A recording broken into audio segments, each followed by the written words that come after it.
Hello civil engineers, मेरा नाम है Shahzeb. I am professional estimation and costing engineer और आप सभी इंजीनियर्स के लिए कॉर्पोरेट ट्रेनर। तो आज का जो हमारा वीडियो का टॉपिक है, इसमें हम लोग देखेंगे कि कॉलम का अगर आपको बीबीएस बनाना है, ड्राइंग देख करके कैसे आप उसका बीबीएस बनाएंगे। कॉलम शेड्यूल देखना है आपको, कॉलम के सेक्शंस देखने, इसका एलिवेशन देखना है और कैसे आप उसको एक्सेल शीट में पुट करेंगे सारे डेटा को।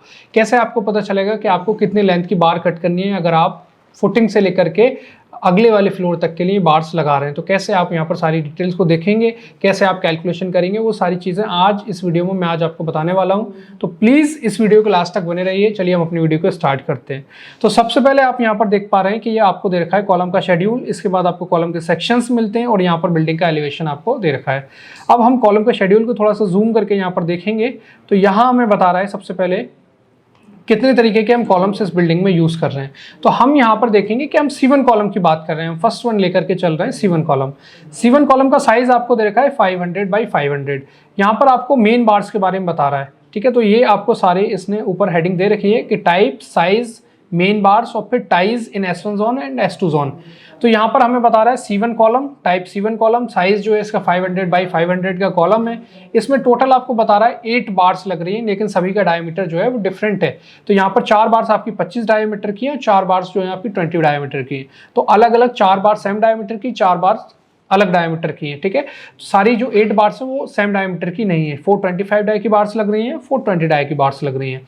इसके बाद हमें बता रहा है जो आपकी टाइज लगेंगी इसमें, तो S1 जोन में आपकी जो टाइज लग रही हैं वो आपकी 10 mm डायमीटर की है और इसकी जो स्पेसिंग है वो 75 mm सेंटर टू सेंटर है। इसके बाद हम देख रहे हैं S2 जोन में जो टाइल्स लगेंगी सेम डायमीटर है यहाँ पर, लेकिन जो इसकी स्पेसिंग है वो आपकी अलग है। यहाँ पर स्पेसिंग दे रखी है आपको 150 सेंटर टू सेंटर। तो यहाँ पर अभी हम टाइल्स की बात नहीं कर रहे हैं, टाइल्स के लिए हम अलग से कैलकुलेशन करेंगे। तो यहाँ पर हम बात करेंगे मेन बार्स, जो वर्टिकल बार्स हैं उसका कैलकुलेशन आपको कैसे करना है। तो यहाँ C1 कॉलम 500 बाई 500 का और इसमें 4 बार्स 25 डाई की और 4 बार इसमें 20 डाई की लग रही हैं। अब हम इसका सेक्शन देखते हैं, क्योंकि हमें यहाँ कैसे पता चलेगा कि 25 डाई की बार बाहर लगेंगी या अंदर लगेंगी, कैसे उसकी प्लेसिंग कैसे करेंगे। तो उसके लिए हमें सेक्शन देखने की ज़रूरत है। तो यहाँ पर हम देखेंगे सेक्शन, और यहाँ हमें दे रखा है C1 कॉलम का सेक्शन, और इसमें सेक्शन में आपको पता चलेगा कि आपकी जो 25 डाई वाली बार्स है वो किस पोजीशन पे लग रही हैं और 20 डाई की बार्स किस पोजीशन पे लगेंगी। तो यहाँ आपको सबसे पहले साइज दे रहा है 500 एंड 500, ठीक है। इसके बाद बता रहा है कि जो कॉर्नर वाली बार्स हैं चारों वो आपकी 25 mm डायमीटर की है, क्योंकि इसका डायमीटर 20 mm से ज़्यादा है। तो ये मेन बार्स हमेशा आपकी रहेंगी, ये प्राइमरी पर्पज से लग रही है। तो चारों कॉर्नर की जो बार्स रहेंगी वो 25 mm डायमीटर की हैं। यहाँ पर ये चारों बार्स आपको दिखा रहा है। इसके बाद आप देखेंगे 4 20 डाई की आपकी बार्स लग रही हैं, जो कि आपकी अंदर की साइड लग रही हैं। ये आपकी 4 20 डाई की बार्स हैं, ठीक है। यहाँ ये सारी इसकी प्लेसिंग इस तरीके से होगी। तो कॉर्नर्स में हम 25 डाई की लगाएंगे, बाकी जो जगह है 4 बार्स जो लगेंगे वो आपकी 20 डायमीटर की होंगी। और इसके बाद आपको बता रहा है टाइज जो आपकी यहाँ पर लग रही है वो 10 mm डायमीटर की है, और टाइज जो यहाँ लग रही है वो 2 टाइज लग रही हैं आपकी, ठीक है। 2 तरीके की यहाँ टाइज लग रही है, एक आपकी प्राइमरी और एक आपकी सेकेंडरी। प्राइमरी जो लग रही है आपकी वो बाहर वाली चारों बार्स को कनेक्ट कर रही है इस तरीके से, ठीक है। ये आपकी ऐसे कनेक्ट कर रही है, और जो आपकी अंदर वाली है वो आपकी इस तरीके से लग रही है। इसको आप कह सकते हैं कि ये डायमंड है, या फिर आप इसको और किसी नाम से बुला सकते हैं, लेकिन ये सेकेंडरी टाइज है आपकी, वो इस तरीके से लगेंगी, ऐसे लगेंगी। चलिए मैं अब आपको दिखाता हूँ कि साइड पे ये किस तरीके से लगेंगी। इसका विजुअलाइजेशन मैं आपको करा देता हूँ। तो देखिए इस तरीके से आप यहाँ पर देख पाएंगे कॉलम में आपकी टाइज लग रही है। देखिए यहाँ पर आप इसको समझिए, बहुत इजीली आपको यहाँ पर समझ में आ जाएगा कैसे इसमें लग रही है। तो देखिए ये जो है ये आपकी बाहर की साइड से कनेक्ट कर रही है, यानी कि 4 जो बार्स हैं उसको ये बाहर से कनेक्ट कर रही है। यहाँ से देखिए इस तरीके से ये कनेक्ट करते हुए ऐसे जा रही है, ये ऐसे कनेक्ट कर रही है बाहर से, ठीक है। तो ये जो है आपकी वो प्राइमरी है जो बाहर से चारों बार को कनेक्ट कर रही है। अब 4 बार कौन सी है, वो ये आपकी 4 बार है। एक बार आपकी ये है, एक बार आपकी ये यहाँ पर दे रखी है, एक बार आपकी ये कॉर्नर वाली, और एक बार इसके पीछे आपकी आ रही है। अब इसके बाद 4 बार और हैं जो कि मैं अलग कलर से आपको यहाँ पर शो कर रहा हूँ। तो एक आपकी ये बीच में लग रही है, एक आपकी ये वाली बार है बीच में लग रही है, एक आपकी ये बार बीच में लग रही है, और एक बार इसके पीछे है जो कि आपको यहाँ पर नहीं दिख रही है। तो इस तरीके से आपकी जो है यहाँ पर टाइज जो लग रही हैं वो आपकी जो बाहर जो प्राइमरी टाइज है वो आपकी चारों बाहर वाली बार्स को कनेक्ट करेगी, और इसके बाद जो आपकी इनर वाली है वो आपकी अंदर वाली बार्स को कनेक्ट करेगी इस तरीके से। ये जो आपकी लग रही है ऐसे, ये यहाँ पर इस तरीके से लग रही है, ठीक है। और ये हमने इसका हुक जो है ऐसे बेंड कर रखा है, अंदर की साइड को बेंड करके रखा हुआ है। तो यहाँ पर आप बहुत इजीली समझ सकते हैं कि बाहर वाली आपकी कौन सी टाइल्स है और अंदर वाली कौन सी टाइल्स हैं, और ये दोनों एक साथ अटैच करके लगाई जाएंगी। तो नंबर्स जो इनके आएंगे वो सेम रहेंगे। तो टाइल्स का कैलकुलेशन अभी मैं इसमें नहीं बता रहा हूँ वीडियो में, अभी हम वर्टिकल बार्स की बात कर रहे हैं, लेकिन मैंने आपको समझा दिया कि टाइल्स इसमें कैसे लग रही हैं यहाँ पर। अब इसके बाद हम आगे बढ़ते हैं। तो देखिए अब वर्टिकल बार्स की हम बात कर रहे हैं। यहाँ पर वर्टिकल बार्स का कैलकुलेशन हमें कैसे करना है, तो हम सबसे पहले जाएंगे सेक्शन पे। जो आपको सेक्शन दे रखा है फुटिंग का, यहाँ पर हम सेक्शन पे आ जाते हैं और सेक्शन से हम समझेंगे कि कैसे हमारी बार फुटिंग से लगता हुई आ रही है, क्योंकि हम देख रहे हैं कि फुटिंग से हमें कैलकुलेशन करना है। जो फुटिंग में आपकी बार एंटर करेगी वहां से हमें कैलकुलेशन लेकर आना है करके, और हमें अपने जो भी नेक्स्ट फ्लोर रहेगा उस तक कैलकुलेशन करना है। मैं आपको बॉटम से टॉप तक नहीं बता रहा हूँ। अगर आपको एक फ्लोर के लिए बार कट करनी है तो किस लेंथ की आपको बार कट करनी रहेगी वो मैं आपको यहाँ पर बता रहा हूँ।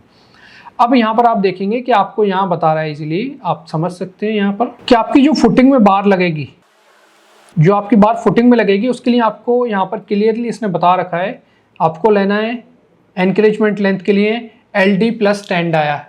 LD आपको कितना दे रखा होगा उसमें 10 डाया और ऐड कर देना है, यानी कि जो आपका पूरा जो L शेप बन रहा है, जो कॉलम की बार फुटिंग में आ रही है, जो पूरा L शेप बनेगा यानी कि वर्टिकल प्लस हॉरिजॉन्टल, तो उसके लिए आपको LD लेना है। LD आपको दे रखा होगा, उसमें 10 डायमीटर ऑफ ऐड कर देना है। 10 क्या है, 10 इंटू डायमीटर, डायमीटर ऑफ बार, जिस भी डायमीटर की बार है उसको 10 से मल्टीप्लाई करके वो आपको mm में मिल जाएगा। तो वो आपको ऐड करना है इसमें एनकरेजमेंट लेंथ के लिए।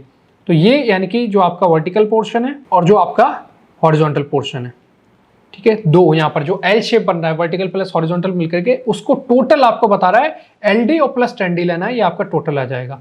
इसके बाद आप फुटिंग के ऊपर जाएंगे तो आप यहाँ प्लिंथ बीम के बॉटम तक ऐड करेंगे और फिर प्लिंथ बीम के लिए यहाँ पर ऐड करेंगे, और फिर प्लिंथ बीम से ऊपर जब जाएंगे तो आपको जो फ्लोर मिलेगा उसमें S2 जोन में ले जाकर के आपको बार्स को छोड़ना है, क्योंकि आपको हर एक फ्लोर के लिए अलग अलग कट करके बार्स लगानी है और किसी भी S1 जोन में आप ओवरलैप नहीं कर सकते, हमेशा मिडिल जोन में यानी कि S2 जोन में आपको ओवरलैप करना रहता है। जंक्शन के पास कभी भी ओवरलैप नहीं करना है।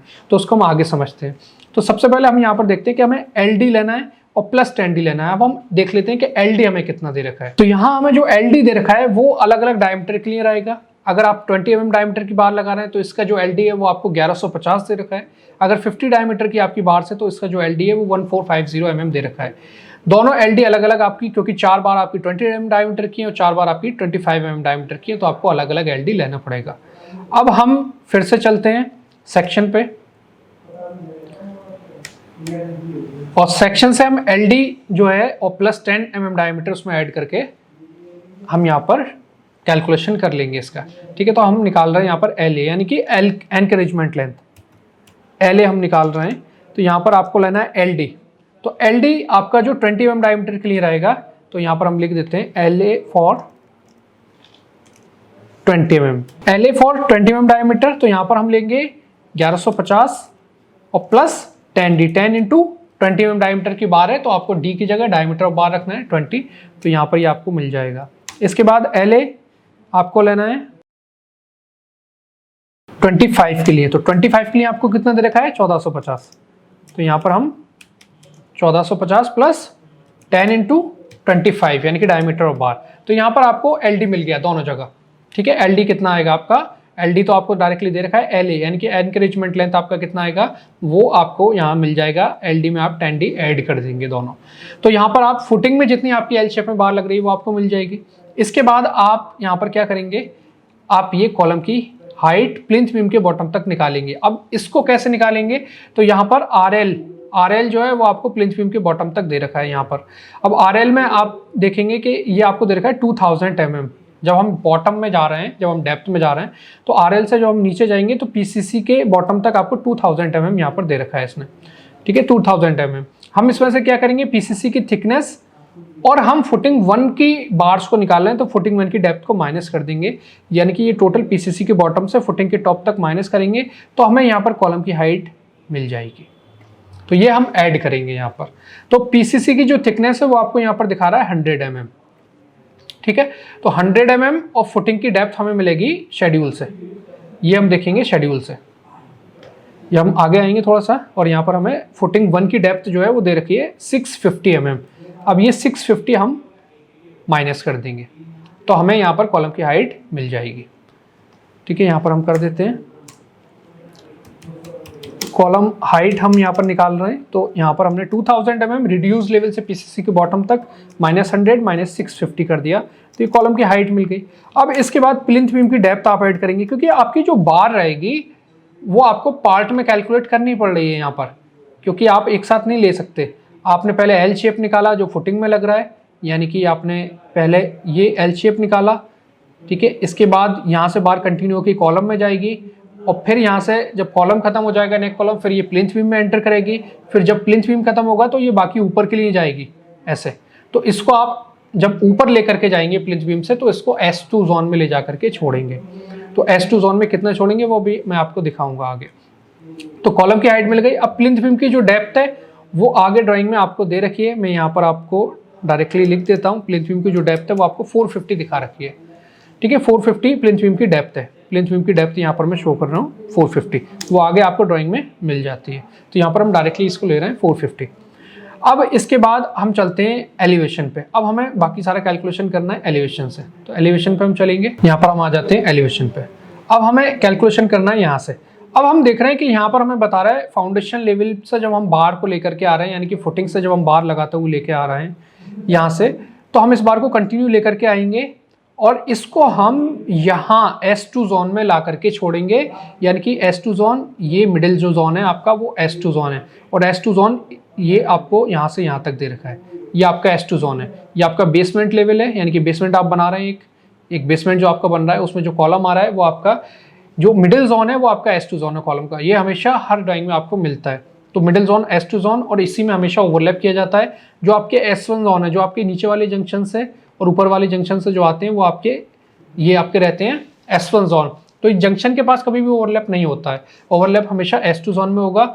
और जो आप ओवरलैप करेंगे, अगर यहाँ पर आपकी 8 बार्स लग रही है कॉलम में, तो ओवरलैप आपका सारा एक जगह नहीं होगा, एक पॉइंट पे आप नहीं कर सकते, आपको अलग अलग करना है। यानी कि आपको 50% आपको ओवरलैप अल्टरनेट करना है। 4 बार्स आप अलग पॉइंट पे ओवरलैप करेंगे, 4 बार्स अलग पॉइंट पे ओवरलैप करेंगे। ये भी मैं आपको दिखा देता हूँ यहाँ पर। हाँ, तो यहाँ पर आप बहुत इजीली देख पाएंगे कि ये जो हमने ओवरलैप किया है, एक ही पॉइंट पे हमने ओवरलैप कर रखा है, यानी कि चारों बार को हमने एक ही पॉइंट पे ऐड कर रखा है ऊपर जब हम जाएंगे ऊपर वाले फ्लोर के लिए। तो ये आपका गलत है, ठीक है। ऐसे नहीं करना है आपको। आपका जो सही तरीका है वो यहाँ पर आपको दिखा रहा है कि आपको जो ओवरलैप करना है। देखिए, आपने यहाँ पर किया इस बार के लिए, यहाँ पर किया इस बार के लिए, ठीक है, और बाकी एक आपने यहाँ पर किया और एक आपने यहाँ पर किया। यानी कि आपने 50%, अगर 4 बार लग रही हैं तो 2 का आप अलग करेंगे, 2 का अलग पॉइंट रहेगा। अगर आपकी 8 बार लग रही है तो 4 का अलग रहेगा, 4 का अलग रहेगा। सारी बार्स को एक जगह ओवरलैप नहीं करके रखना है। अब हम यहाँ पर देखेंगे, फिर से हम ड्राइंग पे चलेंगे और ड्राइंग पे जाकर के हम देखेंगे कि हमें टोटल अभी हमें डायमेंशन पता करनी रहेगी यहाँ पर कि इस S2 की डायमेंशन क्या है। इस S2 की डायमेंशन निकालने के लिए आपको यहाँ से बेसमेंट लेवल के फ्लोर लेवल से ग्राउंड फ्लोर के फ्लोर लेवल तक 3500 mm दे रखा है।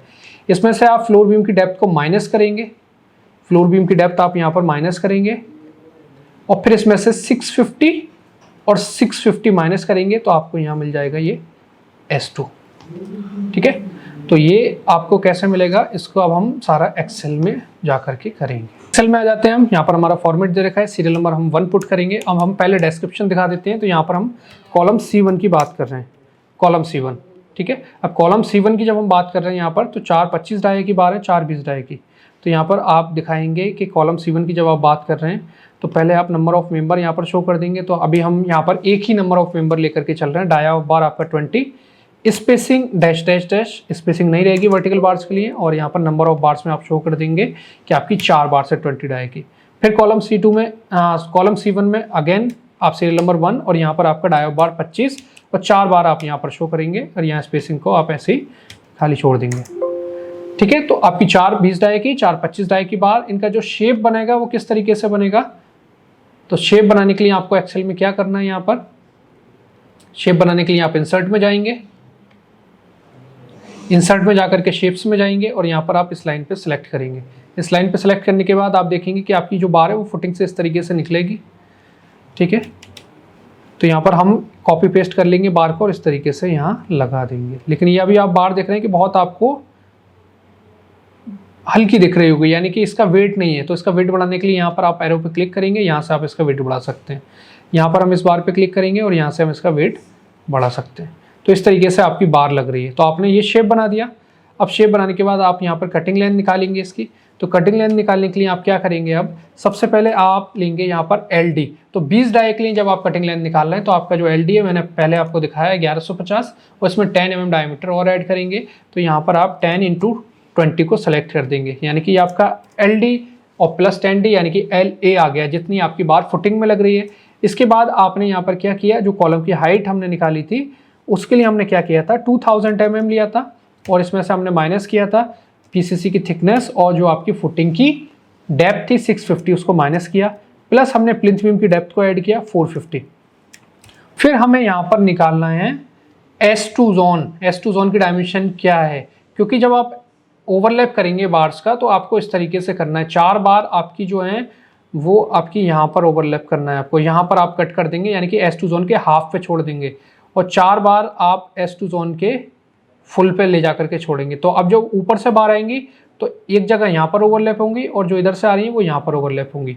2 पॉइंट पे आप ओवरलैप कर रहे हैं यहाँ पर बार्स को, ठीक है, यानी कि 50% पे ओवरलैप करेंगे, एक जगह यहाँ एक जगह यहाँ, सारी बार्स को एक जगह ओवरलैप नहीं करेंगे। तो S2 जोन निकालने के लिए हमें 3500 लेना है, आपकी फ्लोर बीम की डेप्थ को माइनस करना है, 650 दोनों आपको माइनस कर देना है। यहाँ पर हम चलते हैं फिर से एक्सेल पे और इसको निकाल लेते हैं। तो यहाँ पर हम क्या कर रहे हैं, प्लस हम S2 जोन निकाल रहे हैं। एक जगह फुल S2 जोन ले लेना है, एक जगह इसका आधा ले लेना है। तो यहाँ पर हमने लिया 3500, इसमें से हमने फ्लोर बीम की डेप्थ माइनस की और 650 हमने माइनस कर दिया, ठीक है। तो एक जगह तो हमने ये पूरा ले लिया, तो आपको S2 जोन मिल गया और आपने इसको ऐसे ही एंटर कर दिया। तो यहाँ पर आपको कटिंग लेंथ मिल गई इसकी। तो अल्टरनेट कट कर रहे हैं, 4 बार छोटी रहेंगी, 4 बार बड़ी रहेंगी। अब आप किसी को भी छोटा बड़ा रख सकते हैं, 25 को भी, 20 mm को भी। अब हम फिर से यहाँ पर निकालते हैं। तो यहाँ क्या करेंगे, हम फिर से हम लेंगे वही सारी चीज़।